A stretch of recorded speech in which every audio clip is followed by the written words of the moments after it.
Shalom semuanya, kita kembali di dalam pesan Tuhan hari ini.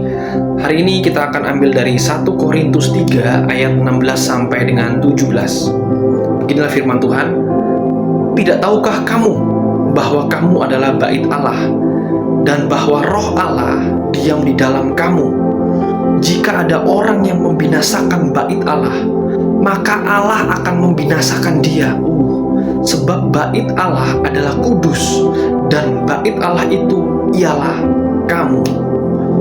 Saudara, kita tahu bahwa bait Allah saat ini adalah hidup kita secara pribadi. Bait Allah, tempat kediaman Roh Kudus atau Roh Allah adalah hidup kita, diri kita, tubuh kita. Banyak hal yang seringkali kita alami di dalam kehidupan kita sehari-hari. Tetapi kita perlu mengetahui bahwa kemanapun kita melangkah, apapun yang kita kerjakan, kita harus ingat bahwa kita adalah bait Allah, bait Roh Kudus. Maka dari itu saudara, kita harus membangun, kita harus selalu ada persekutuan secara pribadi dengan Tuhan. Kalau setiap orang percaya tidak pernah memiliki hubungan secara pribadi dengan Tuhan, tidak pernah saat teduh, tidak pernah membuat mezbah, tidak pernah menyembah Tuhan, berjumpa dengan firman Tuhan secara pribadi, maka saudara, saya mau bilang berbahaya sekali. Firman Tuhan mencatat, jika ada orang yang membinasakan bait Allah, saudara perlu tahu, ketika firman Tuhan mengatakan jika ada orang, itu bukan hanya dari orang luar atau dari pihak luar, melainkan itu juga berbicara tentang diri kita sendiri, saudara. Bagaimana mungkin kita tidak membinasakan bait Allah kalaupun kita tidak pernah membangun mezbah, kalaupun kita membiarkan bait Allah ini menjadi reruntuhan? Saudara, firman Tuhan berkata, jika ada orang yang membinasakan bait Allah, maka Allah akan membinasakan dia. Ingat saudara, tidak semua yang membinasakan bait Allah itu dari pihak luar, tidak semua. Ini yang berbahaya. Saudara harus dengar dan harus perhatikan ini.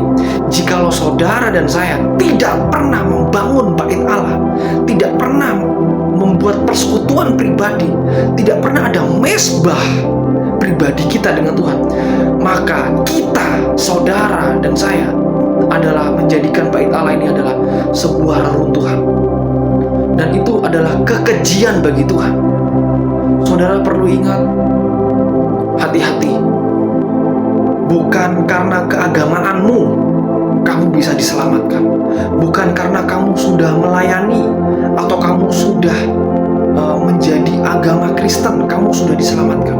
Tetapi ini, polanya ini, Tuhan memberikan pola, Tuhan memberikan order, tatanan yang jelas.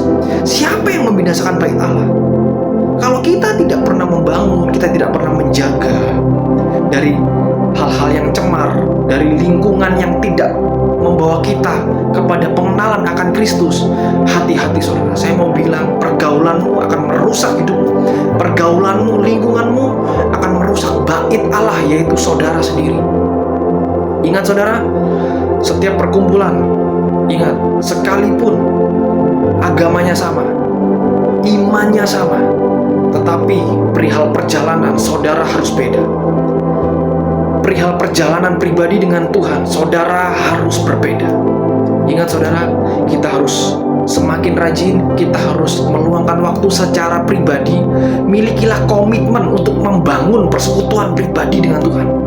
Karena jika tanpa persekutuan, tanpa ada mezbah dan korban bakaran, maka mezbah bait ini akan menjadi reruntuhan. Mari saudara, kita adalah bait Allah, bait Roh Kudus. Sebab itu, pisahkanlah dirimu dari hal-hal yang cemar, dari lingkungan yang tidak mendukung pertumbuhanmu secara rohani. Pisahkan, kamu harus berani pisahkan. Kalau tidak, saudara akan terjerat dan akan terbawa arus. Mari saudara, saya dorong, kuatkan dan teguhkanlah hatimu. Kemanapun saudara melangkah, apapun keputusanmu, tetaplah nomor satu, membangun bait Allah, yaitu milikilah persekutuan dengan Tuhan dan firman Tuhan secara pribadi. Maju terus, Tuhan Yesus memberkati. Shalom.